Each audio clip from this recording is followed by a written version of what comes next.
This is Stephanie, and this is the Mocha Minutes Podcast.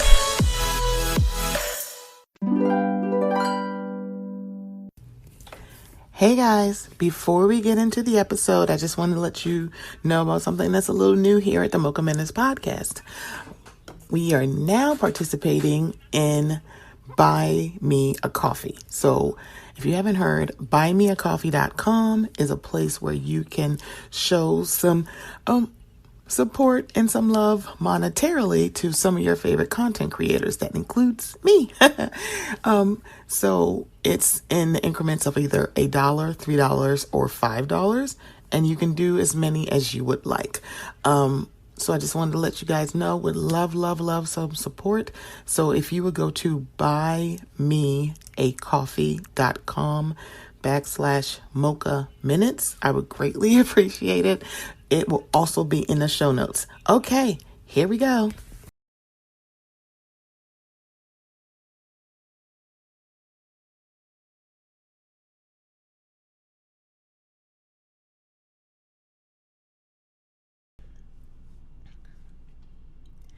I've had enough of danger and people on the streets. I'm looking out for angels, try and find some peace. Now I think it's time that you let me know. So if you love me, say you love me. But if you don't, just let me go. 'Cause teacher, there are things that I don't want to learn. And the last one I had made me cry. So I don't want to learn to hold you, touch you,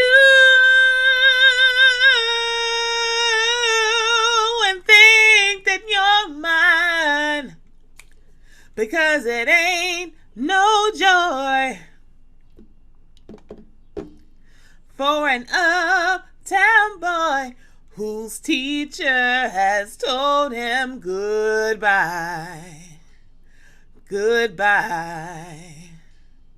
Goodbye. Hello. Welcome to the Mocha Minutes Podcast. I'm Stephanie. Thank you so much for joining me. I don't know how to wrap my brain around how much I love George Michael's music. May he rest in peace. I don't know. It's if I think about, the notion of blue-eyed soul. Oh baby, George Michael's in there, Elton John is in there, Adele is in there, and I know it's gonna sound weird, Celine Dion is also in there. There could be a conversation about Michael Bolton, because how can I suppose? Mind you, I just messed up the words. Let me see. Wait, 1, 2, 3. How am I supposed to live without you? See, yeah. You do Michael Bolton. There could be a conversation about Michael McDonald as well.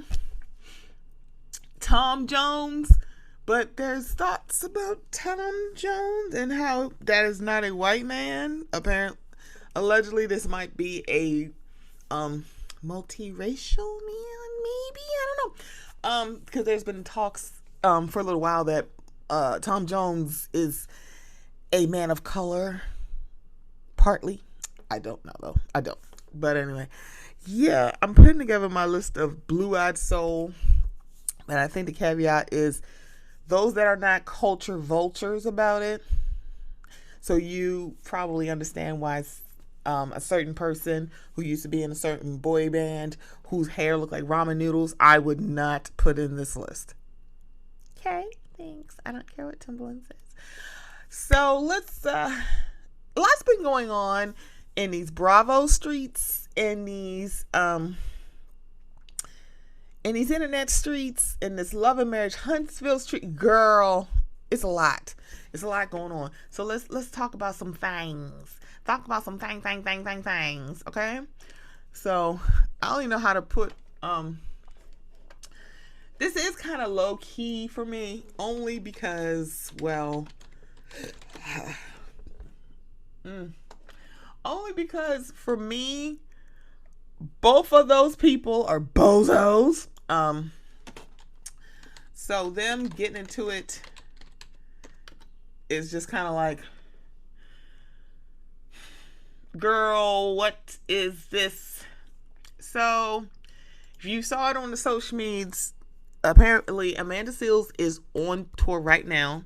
She's on tour with a comedy. So she did a green screen video that had a clip from Tiffany Haddish, who was also, I guess, on tour, or was at the Netflix is a Joke Festival. Sidebar.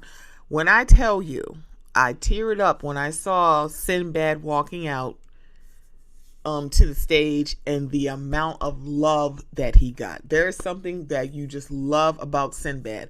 Sinbad is the comic that actually proves the you don't have to cuss to be funny point that I guess Bill Cosby was trying to do with, of all people, Richard Pryor and Eddie Murphy.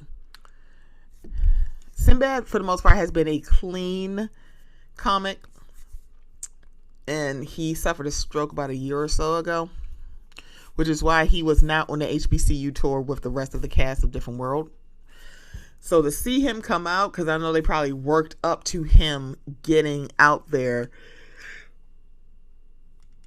to go and do the Netflix is a Joke Festival. I just loved it, and I loved how much love he truly gets, because a lot of people fuck with Sinbad. I'm one of those people as well. Son of a Preacher Man is a very good stand-up, and y'all should look for it. I love Sinbad. He had a whole choir come out the beginning. I loved it. As a son of a preacher man. It's like, yeah, Sinbad has been like a clean comic my tall, light-skinned love. And so I love it. But I also loved in his speech how honest he was. Like, he was an ain't shit ass person to his wife because he was cheating, and she still stayed. He made a joke like, yeah, I was in the wheelchair at the top of the stairs, and it's like, oh girl. When I tell you, he was like, I wouldn't be surprised if you just pushed me down. Like, this is Diary of a Mad Black Woman. And even though Helen pushed Charles into a bathtub, a spa bathtub, I believe. Or, I'm sorry, whirlpool bathtub. I couldn't think of it. But yeah, that's the thing. He can make jokes like, yeah, I wasn't shit. So I don't know where they was. So that's the sidebar about Sinbad. But Tiffany Haddish has been on this very weird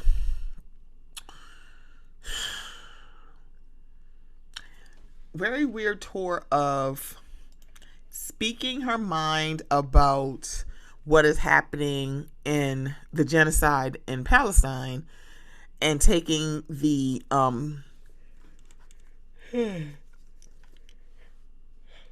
talking more about, because she is now, I think she is switching to Judaism or converting, she is on that side of the ball. Now, when it comes to the genocide in Palestine, it is definitely pro-Palestine over here. Because when I think about these kind of conflicts, now this is not in America, this is in another country. When I think about conflicts, I tend to be on the side of the brown people and the black people. That's just me. But now you have someone with a very big platform who was coming out of her face to talk about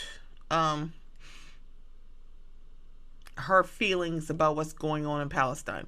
So shout out to Kamoy, who this is the site I'm getting this from, so I can give a little information. I was correct. She was at the Netflix is a Joke Fest. Okay. Outside Joke Fest. Oh, because they were outside. Okay. So Tiffany Haddish has seemingly responded to Insecure star Amanda Seales' recent criticism of the comedian/actress over the Israel-Palestine rant. The Girls Trip star's response comes a day after Amanda Seales reacted to a video where Haddish unleashed a tirade against audience members during a surprise appearance at Netflix is a Jokes Outside Joke Fest. The viral footage shared by a pop and Latin music writer at Rolling Stone, girl, what? Showed Tiffany speaking about the Israel and Palestine conflict and the widespread college protests triggered by the war. Yeah, that's the context of this. So you see on many a college campus, there are college students who are protesting, which, by the way, is a right that they have. Everybody who wants to talk about 2A and First Amendment, within the First Amendment is freedom to protest. Protest is actually a defended right, but we're just gonna do this right here. In the clip, Haddish said, "The college is right. I don't give a fuck about that shit. I've never gone to college. Why would I care about college?" In response, an audience member yelled something at the actress, which began a heated discourse about genocide and college protests. Hey, hi. You know who else? College students also protested? The Vietnam War, civil rights, women's suffrage,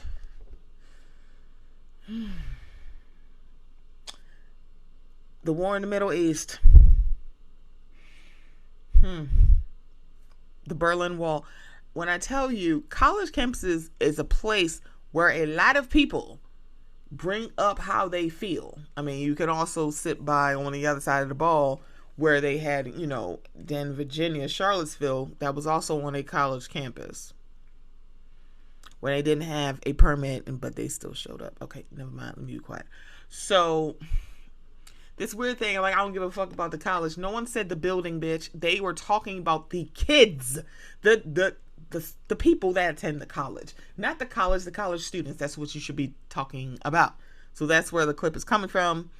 So this is what Tiffany said. So she basically had a green screen of that clip, part of it. It was everywhere. And so she said, "I'm not sure what's going on with sis, but if you want to come to a comedy show where we do care about college and college students and folks who didn't go to college and black liberation in Palestine and Africa and the Sudan and Congo and things that matter." She also talked about like funny dick stories and all that stuff. You want to maybe come to an Amanda show. Now, the first thing I thought was, I could have swore Tiffany Haddish and Amanda Seales were cool, or at least friends or friendly. So I thought that was very interesting. That was like, ooh, okay. The other thing is that if the shoe was on the other foot, Amanda would be pissed if somebody did that to her. Kind of like how she was mad at Baller Alert when they put up the clip of what she said about her autism diagnosis. She actually was mad about that. They put up what she said, which is why they said she mad at us because we put up exactly what she said out of her mouth. And I'm like, oh good Lord. I'm like, petty as I don't know what. So in response to Amanda's video, Haddish, who the first time I saw the video, I didn't realize she had a book until I went to Books A Million on Mother's Day with my mom. And I saw that she had a book that says, "I curse you with joy." I'm like, oh, so that's where she got this from. Because in her video response, which was not really a response because it was very coded and seemed very subby. So she didn't address Amanda Seales, but she did call out, quote unquote, jealous friends who show who they are when opportunity strikes. Some people out here will say they're your friends and they will constantly actually be hating your guts. Really just jealous, wishing they could be where you are. And then when the opportunity strikes, they show who they really are. Then Tiffany accused people of using her name to stay relevant in their field. She concluded the video by saying that she would not disparage them publicly, adding, "If anything, I'll curse them with joy." Because when she said it, I was like, that's a weird way to say it, but it's also the name of her book. And this is another part of her quote. "I'm glad that my hard work and dedication has gotten me to such a point in my life where they need to use my name to make themselves relevant, or to promote whatever they're promoting. And I'm not going to shit on them because they do it to themselves." When I tell you it was like a nice, nasty, churchy lady read, I'm not even going to hold you. Here's the deal. These two are both bozos to me. And it was like Spider-Man pointing at Spider-Man, because the thing about it is, I sat here with this. Both of them are right and both of them are wrong at the exact same time. Amanda, you're absolutely right to call out what the fuck Tiffany Haddish said, because guess what? What she's saying is some bullshit. So there is something like a block out 2024 where a lot of celebrities and influencers are getting blocked or unfollowed by quite a few people. Apparently it's out somewhere that because, and this is the fallout with people not speaking about Palestine, being pro-Palestine or speaking up for the Sudan or the Congo. They're not saying anything, but that's like going on with life as usual. They are supporting or accepting is it promotion that I want to use? I think promotion is not the word I want to use. Excuse me. Promotion is not the word I want to use. Basically working with companies that do not seem to be pro-Palestine or pro-Sudan or pro-Congo, right? And this came to a head after the Met Gala. And apparently Kim Kardashian has lost 3 million followers, which is very interesting to me when I think about it. It's like, whoa, that's a lot of people. The thing about this is,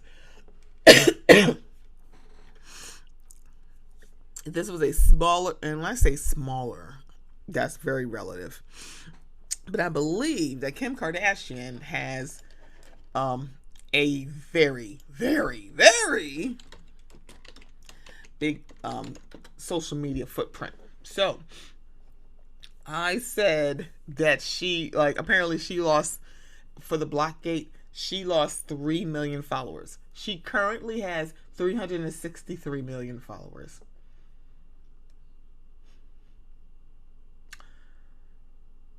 So that still 3 million is a lot of people, and I'm not trying to say that it's not, but please understand, I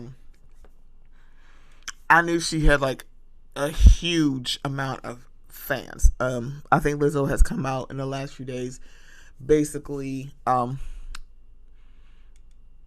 showing more outwardly her being pro-Palestine. I think there's something going on with Keith Lee from TikTok, because he had a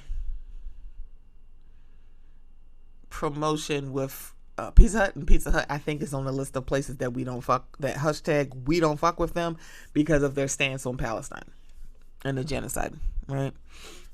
I think he put up an apology video and people were like, put your money where your mouth is, take the promotion down. I think legally, if he doesn't want to get sued by said Pizza Hut, that's why he didn't take it down, but he can apologize for, like, one, triggering people and sending the message that he doesn't understand. I think he also said that he was a little bit ignorant about the whole thing. On one hand, it's like, okay, I get it. On the other hand, it's like, it'd be different if this was not January. If this was January 2019, I could see you not being aware. But ever since October 2023, there has been, one, more people talking about it, and two, more information about what has been going on in Palestine for the last 7 decades. So it's not even a point where we don't know what's going on. And can we talk about the media being skewed? Of course. But let's be very clear.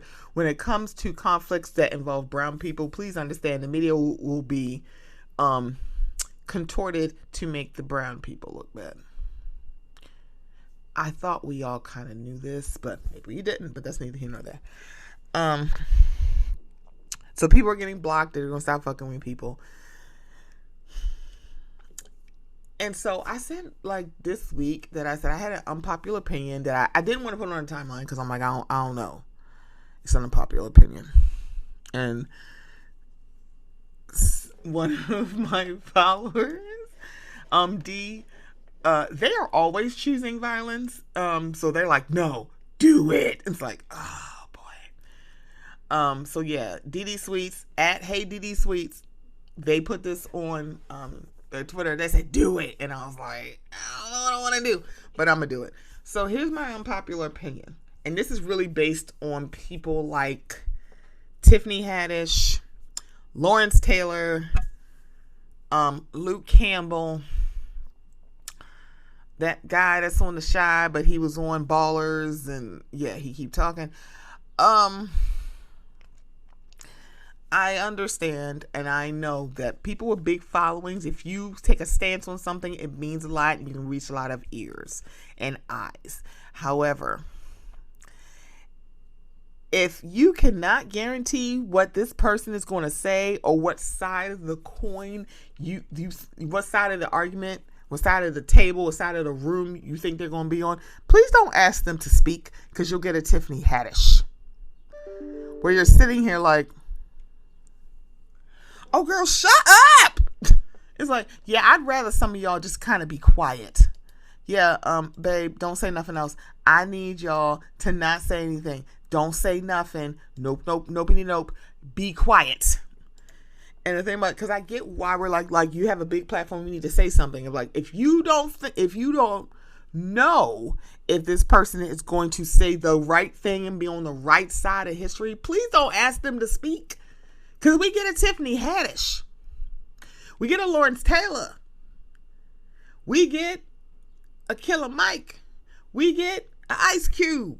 And when I'm talking about Ice Cube, I'm talking about the whole contract with Black America. Right? Because you don't know, it's like, oh girl, I kind of don't want you to speak now. That's my unpopular opinion. Because I want people who have large platforms and large footprints.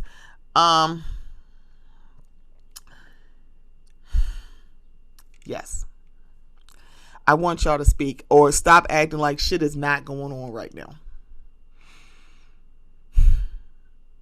But I think it gets a little dicey if you don't know what they're going to say. Because if you would have told me that Tiffany Haddish would have been this person talking about like, girl, I went to Israel and now I feel differently, and they're like, girl, what the hell are you doing?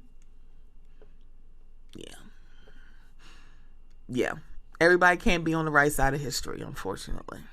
And when missteps happen, everybody is not a Lupita Nyong'o. So if you don't, anybody who doesn't remember, when she was doing Press for Us, part of her, when she was talking about like where she got the voice from, she attributed to a disability, and that an organization took her to task on it. Homegirl went on to The View and gave a very comprehensive, direct apology. And so much so that the organization was like, oh, we weren't trying to do this. I'm like, well, thank you for the apology. Basically, she apologized for the misstep. Because when you shouldn't be like saying, oh, I looked into this disability and that's what gave me this voice. That's not her direct quote. That's kind of what she was saying. That's why the organization had an issue. As they should, right? Because I'm of the mind that if you apologize correctly, meaning that you're apologizing for what you did, owning and saying, speaking truth to power, saying what you did, saying how it was wrong, apologizing and said, I'm going to do better. That is how stuff goes away. Because I'm pretty sure there may be people listening to this not even remembering this about Lupita Nyong'o. You want to know why? Because she apologized correctly. If you got to give multiple apologies, that means you're not doing it correctly. And I mean like around the same time frame, not if somebody discovers something 10 years later about you. That's not what I'm talking about. But if you have to give multiple apologies within a few months about the same thing, obviously you're screwing up. But again, Lupita's one. Kerry Washington is another one. She did a tweet. This is around when we were all watching Scandal, and she says something like somebody was her spirit animal. An indigenous activist or someone who was just indigenous, I can't remember, said, girl, don't do that. That is so disrespectful. And they basically educated her. And what did Carrie do? Thank you for telling me. I did not know. I am so sorry. I will not do that again. And she hasn't. So there's that. See how easy it is? Like if you didn't know this was a thing, because a lot of people, like, they were doing it. They're like, oh, this is my spirit animal. This is my spirit animal. And it's like, yeah, indigenous folks said that's very offensive. And I said, so now I say so-and-so is my Patronus. And someone says, you don't think that's offensive? I'm like, who is it offensive to? Wizards? A fictional character in the Harry Potter lore? Girl, shut up. It's like, oh, girl, please. But yeah, for anybody who didn't know, spirit animal is very offensive. There's that. So that was my that's my unofficial, not unofficial, that's not the word I want to use. That's my unpopular opinion about people with large platforms speaking up on things. If you can't guarantee what you think, like, if you don't know what they're going to say, I'm like, please don't just ask people with big platforms to just to speak, because they could give you the okadoke and speak like Tiffany Haddish or Lawrence Taylor at a Trump rally. But I think some people may not have been surprised about Lawrence Taylor. So we're going to see. So the thing about it is, the whole thing with Tiffany Haddish and Amanda Seales is that, it's really funny. If this she was on the foot, Amanda would have a field day. She would probably still be talking about it. She might be, who knows. So the thing about it is like, I think this is also one of those things where Amanda does not like being criticized, but she wants people to respect her critique. She feels like she can critique because she's, so, ooh, Lord. She doesn't like being critiqued, but she has no problem giving critique. You can't expect people to respect something that you feel like y'all can't say to me. Yes, they can. Because let's be very clear. If somebody did the same thing to Amanda Seales, she'd have an issue. She probably would. She might say it a little bit more directly than Tiffany, but that's neither here nor there. I was just sitting here like, oh, Lord have mercy.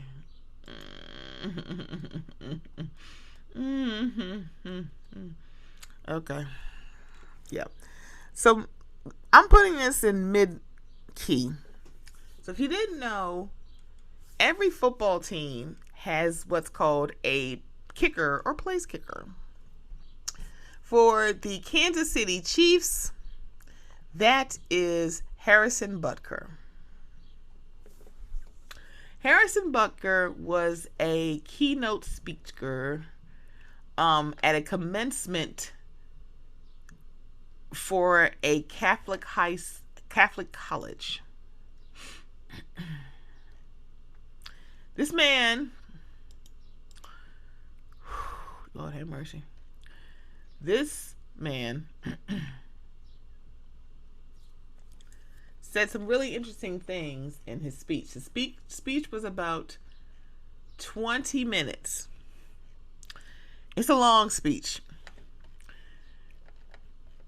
The whole transcript of said speech, shut up. The whole speech, so there is a transcript of it.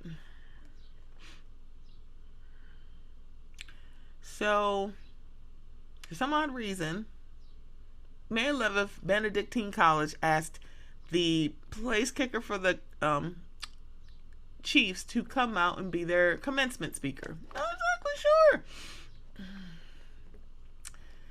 This is literally the opening to his speech. Ladies and gentlemen of the class of 2024, I would like to start off by congratulating all of you for successfully making it to this achievement today. I'm sure your high school graduation was not what you had imagined, and most likely neither was your first couple of years of college. And I think that is him speaking to the fact that 4 years ago is literally right when the pandemic happened. By making it to this moment through all the adversity thrown your way from COVID, I hope you learn the important lessons that suffering in this life is only temporary. As a group, you witness firsthand how bad leaders who don't stay in their lane can have a negative impact on society. It is through this lens that I want to take stock of how we got to where we are and where we want to go as citizens and, yes, as Catholics. One thing before I begin, I want to make sure to thank President Menace and the board for their invitation to speak. When President Menace first reached out a couple of months ago, I had originally said no. I really wish you would say no. You see, last year I gave the commencement address to my alma mater, Georgia Tech. And I felt that one graduation speech was more than enough, especially for someone who isn't a professional speaker.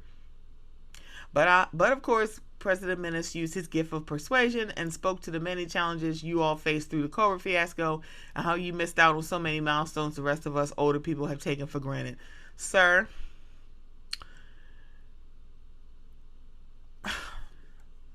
you could have said no. Like I'm stuck on this.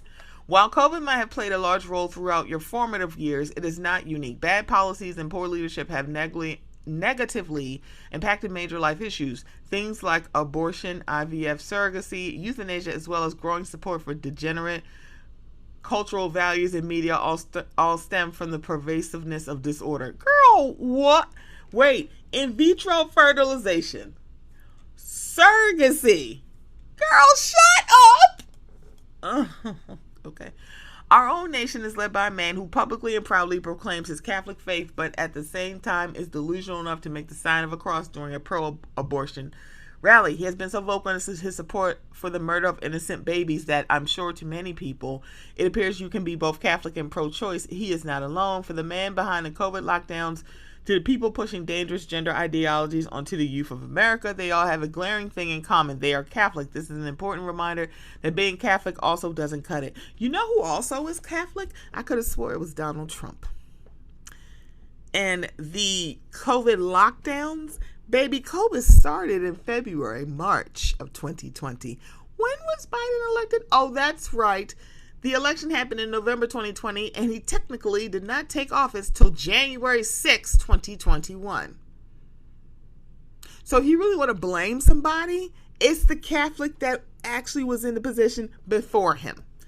Mind you, this is my first time seeing this, and I'm sitting here like, oh, this man is so quick. I'm sorry, him actually saying bad policies in IVF and surrogacy.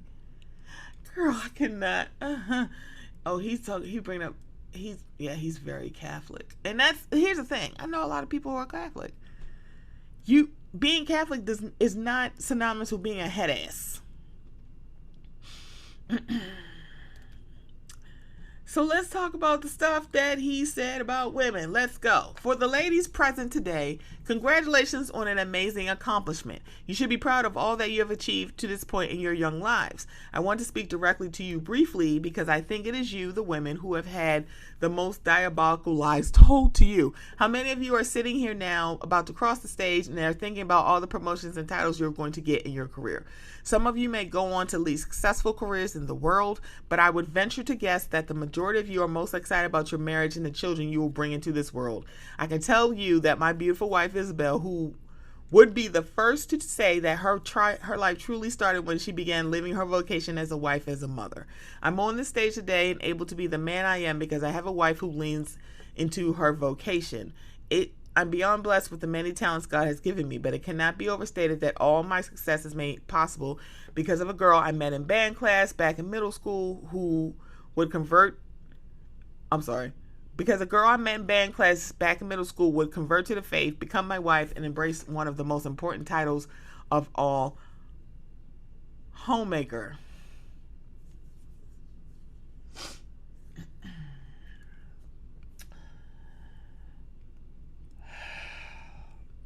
Mind you, in this transcript, it says applause after this. She's a primary educator to our children. She's the one who ensures I never let football or my business become a distraction from that of a husband and a father. She's the person that knows me best at my core, and it's through our marriage that, Lord willing, we will both attain salvation. I say all this to you because I have seen it firsthand how much happier someone can be when they disregard the outside noise and move closer and closer to God's will in their life. Isabel's dream of having a career may not have come... Isabel's dream of having a career might not have come true, but if you ask her today if she has any regrets on her decision, she will laugh out loud without hesitation and say, heck no. As a man who gets a lot of praise and has been given a platform to speak to audiences like this one today, I pray that I always use my voice for God and not for myself. He literally did that. Okay. Everything I'm saying to you is not from a place of wisdom, but rather a place of experience. I am hopeful that these words will be seen as those from a man not much older than you, who feels it is imperative that this class, this generation, and this time in our society must stop pretending that things we see around us or are normal. Heterodox ideas abound even within Catholic circles because, let's be honest, there's nothing good about playing God with having children, whether that be your ideal number or the perfect time to conceive. No matter how you spin it, there's nothing natural about Catholic birth control. Okay, I'm going to stop. It really is 20 minutes. All right, so first of all, he started like, oh my gosh, congrats everyone. This is a great achievement. And then halfway through, you're saying, girl, they lied to you because your life really is about, being a maid, a mattress, and a mule. So literally, he told the maid, mattress, and mule in his house. He said the one that lives in his house. She was like, oh man, girl. It's like, ma'am, sir, ma'am, sir, madam.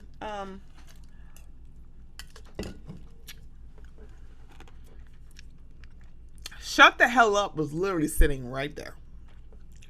You are literally taking a commencement speech where you're supposed to be inspiring people who literally busted their ass to get their degree. That's like, girl, you boo-boo the fool. This little piece of paper means nothing. Go out there and have some babies and be somebody's husband. Be somebody's life mate. Be somebody's helpmeet. Because, you can have dreams, but it's like you can make another. You can choose to be a homemaker. Girl, shut up. And you know what makes this even worse? One, his mother, Harrison Butker, is not a homemaker. His mother is a physicist, meaning she has a profession, meaning she has a whole job.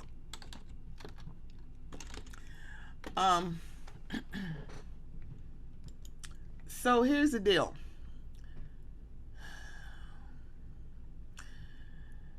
His mother, and he also quoted Taylor Swift, so the Swifties are on his ass, and I'm just like, girl, I don't give a damn about him quoting Taylor Swift, because, girl, okay, we're not doing this today. Harrison's mother is a medical physicist in the oncology department at Emory. His mother has a vocation outside of her home because, one, women can multitask. Women can work inside and outside the home. Being a homemaker is a very hard job. Being a mother, period, is a hard job. It's the hardest job. Add outside things that you need to include, like maybe having to get a job or choosing to get a job because you want a career, right? Yeah, your son is embarrassing you, so I can only imagine what his mama is doing at Emory right now. It also came out, and there's an article floating around that Patrick Mahomes flat out, and he's been saying this for years, that he doesn't even talk to this man. He's like, we can sit next to each other. We don't say one word to each other. The Chiefs have been quiet. The NFL said, girl, they do not speak to us. I think there's someone within Kansas City said he does not speak for us.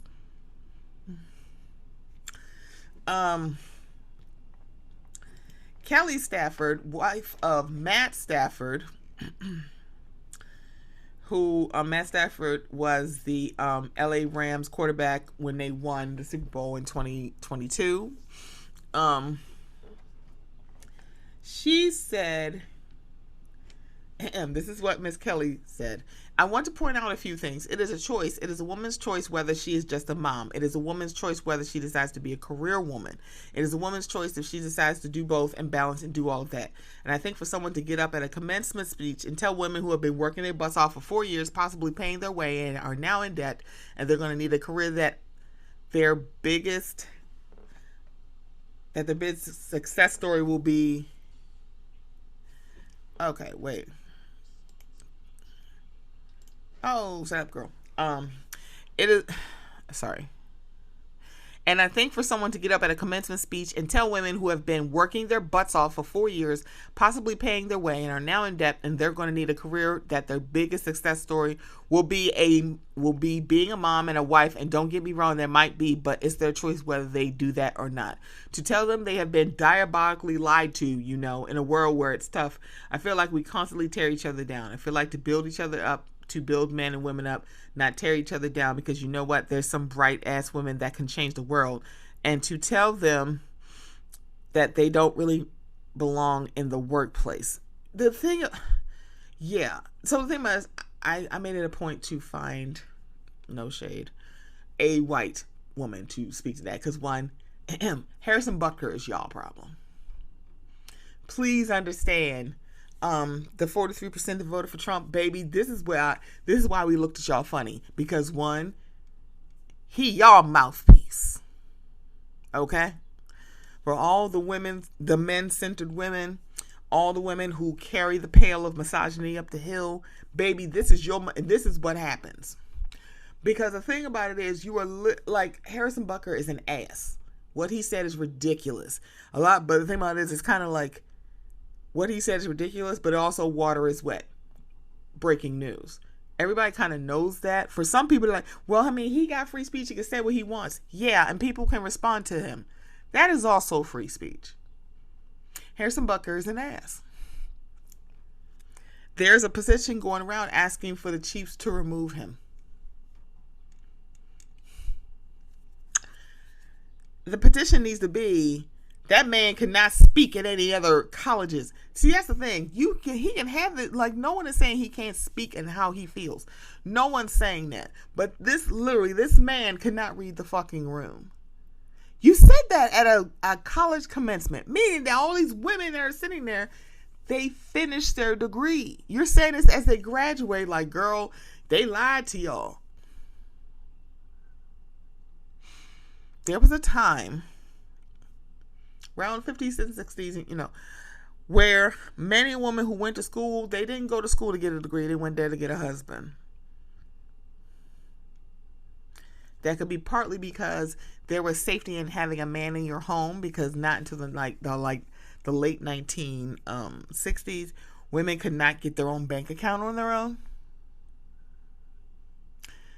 But also, were we paying women fairly? We're still not. And please add an intersection of race or ethnicity, and it's going to be even lower. So there's that. So there are women who, back like 30, 40, 50 years, they went to school to get a husband, to find their husband, to make themselves available to be chosen as a wife. Harrison, it is 2024.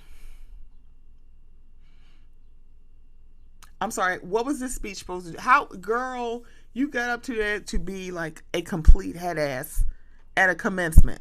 It's beyond. And so it's going to be more stuff coming out. Apparently Gracie Hunt,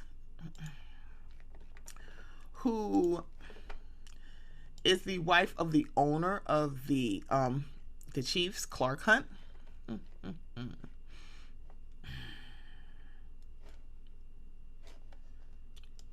Apparently she basically said he can feel however he wants to feel, but hold on, I'm getting the actual quote. Because essentially it sounds like she defended him. So apparently she was being interviewed by Fox and Friends. She was on an appearance on Friday, which is today. And on Friday's installment of Fox and Friends, Steve Ducey, or Ducey, who knows, asked Hunt about her family's reaction to the 3-time Super Bowl champ speech, in which he opined that working women and told female graduates to embrace being a homemaker, among other things. I can only speak from my own experience, which is I had the most incredible mom who had the ability to stay home and be with us as kids growing up. And I understand that there are many women out there who can't make that decision, but for me in my life, I know it was really formative to shaping me and my siblings to be who we are. So Ducey asked, so you understand what he was talking about? To which Hunt replied, for sure. And I really respect Harrison and his Christian faith and what he's accomplished on and off the field.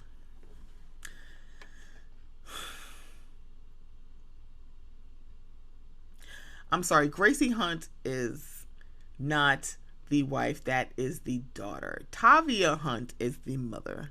My bad.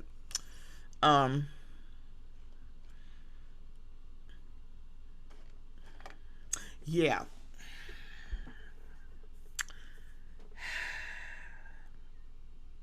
Yeah, Gracie, shut up. The thing about it is, no one asked if your mother being at home staying with you. That's not what we said. The question really should be about the fact that this man used a commencement speech to tell women they should not work outside the home. He said that at a commencement speech. And again, yeah, some people don't need to talk. She don't need to talk, and he don't either. Girl, Harrison Butker is y'all problem, and I'm going to say this. If y'all want to support a good-looking white man who's a place kicker on a football team, please choose Justin Tucker. Thank you so much. He also sings opera. Again, somebody with a very large platform who should shut the fuck up. See how to see again? Y'all see, people are proving my point. Okay.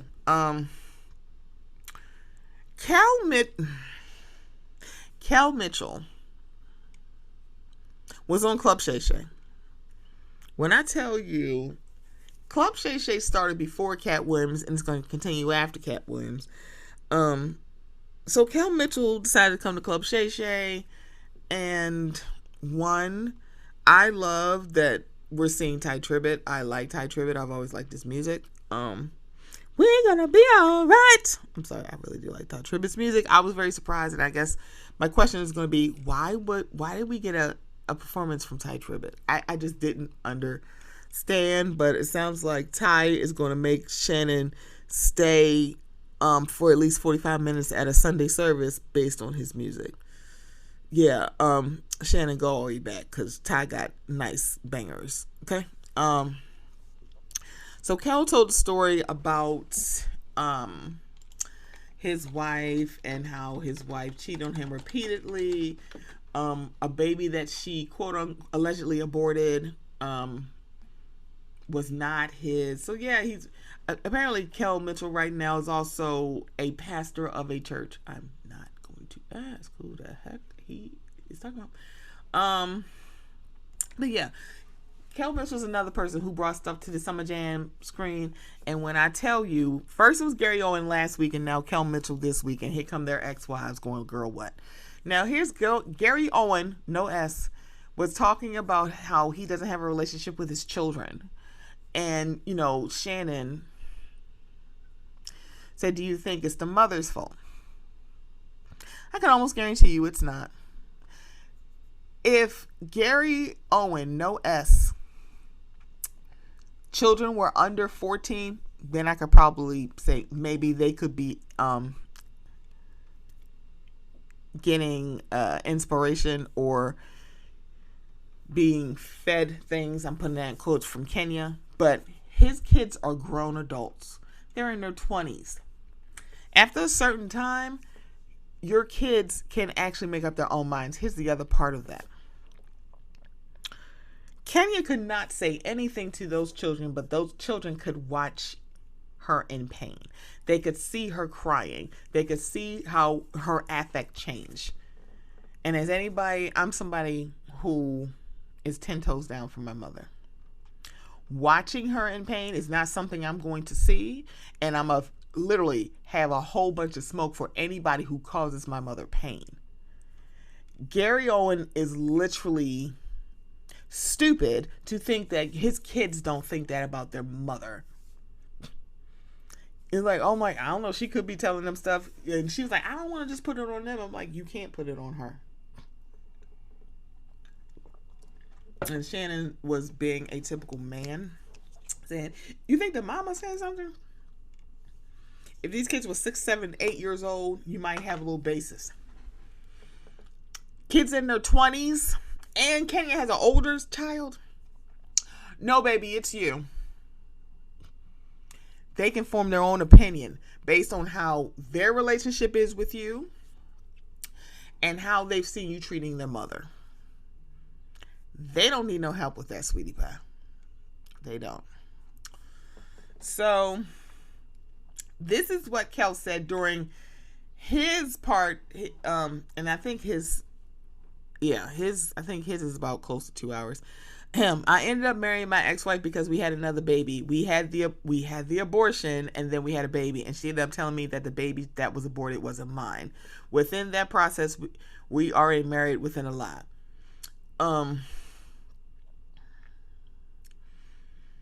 When Shannon asked her, like, you know,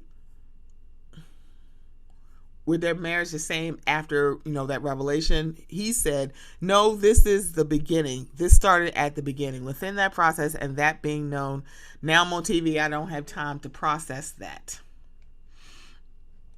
During the lengthy interview, the former Nickelodeon star also accused Hampton of getting pregnant during times they weren't sexually intimate, and said he once caught her with a man, one of her friends, in a hotel lobby. I got in the whip when driving around, saw her whip. I saw it at the hotel. I go to the lobby, turns out the dude just came walking down the lobby about to go to the car, my car that she was driving. I'm like, okay, what's up? Take me upstairs.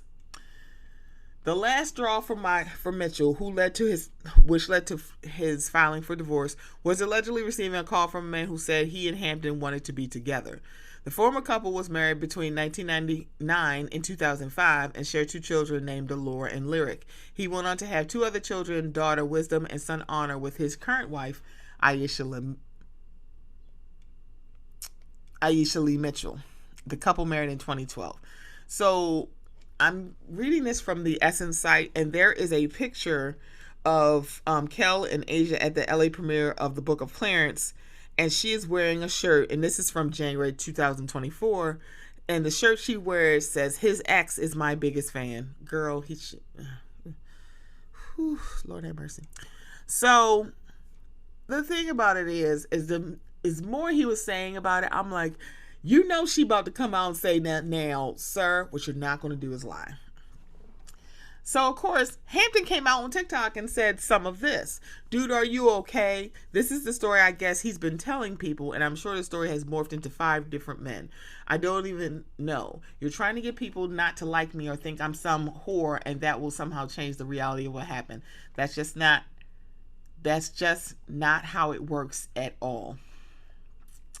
Yeah, if you want to find her on the tickety-tock, homegirl laid him out, and I was like, yeah, why am I not surprised by any of this? I'm not surprised by any of this. And the minute he said it, I'm like, oh, you know that ex-wife is like, girl, hold my fucking beer. See, the thing about it is like, because Club Shay Shay is now a little bit bigger, I'm sorry, not a little bit, a whole lot bigger, because now people are really paying attention. Now that, like, it's clips abounding, and it really does bring light to Club Shay Shay. And so so I knew homegirl was going to say something, but yeah, I'm like Rodney the Voice. I don't want to say that I think Kel is lying, but the thing about it is, it's easy to tell that story when 1, it's not both of y'all together, and 2, nobody don't know the whole story. It's easy to do that. And the thing about, because the other thing when, you know, and I agree with Rodney on this, when he said, so what you're saying is this woman cheated on you repeatedly and you stayed? That's something women do. Like, the thing about, and I shouldn't feel this way, but I do. Because that is what you tell women to do. Men cheat. You're just going to have to take care of it. Don't just bust up your family because he fucking some other bitch. So you're not telling the man not to cheat on me. You're telling me just to, like, accept it. Girl, what the hell is happening here? Right? So there's that. So when he said she cheated on me repeatedly and I just stayed, and I was like, why do I feel like he's not telling the truth? Why do I feel like he's not telling the truth? Because honestly, you have not been with this woman since 2005. It is 2024. This is 17 years ago. Why are you talking about this? You've been with this woman, your new wife, Asia Lee, since 2012. Girl, I wish that girl, why are you talking about this lady? We've been in it, we've been in this thing for over a decade. And you talk girl, I can't. These mind you, he's a little bit older than me, so cause girl what? I swear. Yeah. Kel loves orange soda, but I don't know if he loves telling the whole truth. Okay. Yeah. I think what I want to do is that I'm gonna button this up because I want to come back and do another episode to talk about Love and Marriage Huntsville and Summer House Martha's Vineyard. But I might need some folks to talk about it with me because I've been doing this solo dolo. I can't give my first thoughts on, and Pump Rules, the first part of Reunion. When I tell you, I really wish Ariana had watched this season because you could see why you should have came to that fucking reunion and lit Lauren and Sheena up. And I am someone who is like justice for Shishu. I've been saying it for a while.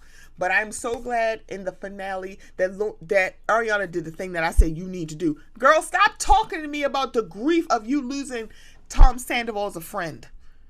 I am not the one. Do not talk to me about this. If you don't gather up all your little nickels for your 5-cent therapy appointments with Summer Moon, put a nickel in her damn coffee can and go talk to Summer Moon about this. Do not talk to me about this. Why are you talking to me? As if that man did not, one, blow up my life and break my heart. Why are you talking to me about this girl? It's like she don't care. Because she don't. Why should she care? Do you? And the thing, I think for Sheena, she's probably looking at like, what? Huh? Oh, sorry.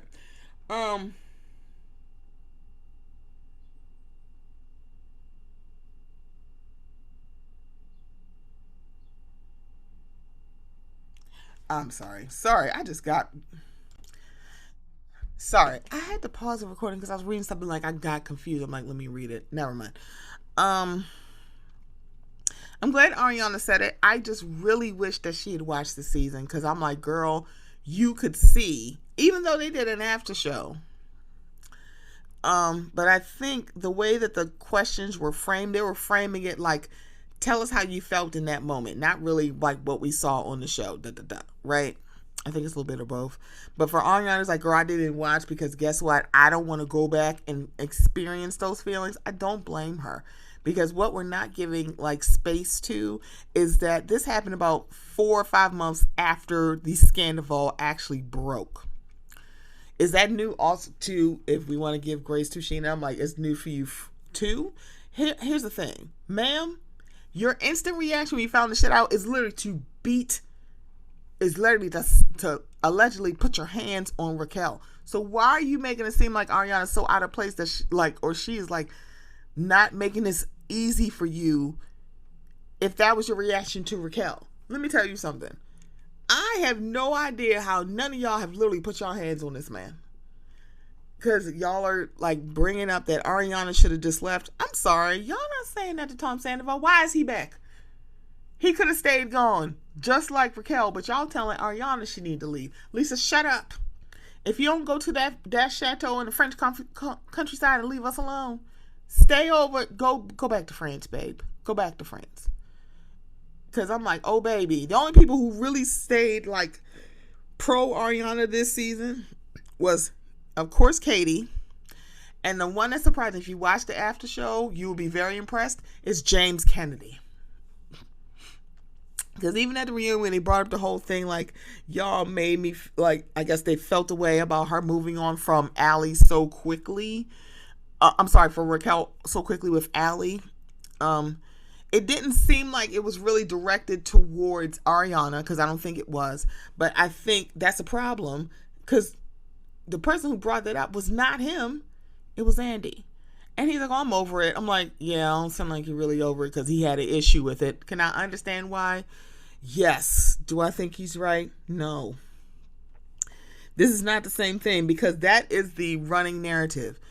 She got with Dan 10 days later. No, she met Dan 10 days later and started dating him maybe a few months after that. Because when they picked up filming, her and Dan had not been dating more than 3 months, I don't think. So that's not the same. And I'm saying like 4 or 5 months they started filming. I think they filmed the reunion in April, and then I think they brought up cameras maybe like July, August, late July, early August, and shot all the way up until, I guess, was it Labor Day, until somewhere around that, right? So no, he didn't just get with her. Here's the other thing I think James is not considering. Homeboy got with Allie and said, I am so in love with her, she's the one. Ariana didn't do that. She just said, I like this guy and he makes me feel good. So there's that. One, James, it's different because to his point, they were very much like pro Raquel, only based on one, them watching last season and also how he talked about it. But also it doesn't help that James was like 7 feet down and ready, like saying this woman was the love of her life, and there had been a few months after you started dating Rick. You stopped being engaged to and broke up with Raquel. It's different because you handle it differently than Ariana. That's that. So we're going to get 2 more parts. Lauren from Utah. You are so lucky that Ariana is not watching this show. Sheena, shut the hell up. Sheena, be quiet.